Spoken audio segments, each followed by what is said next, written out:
Bună dimineața!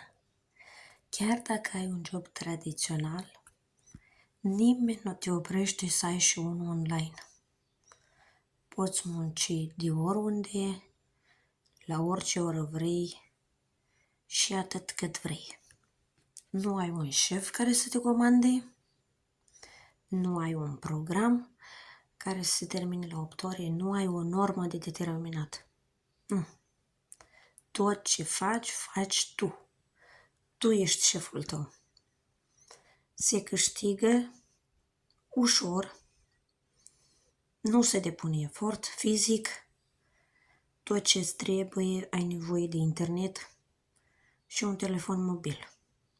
Ce să vă zic? Mai mult de atât, nimic.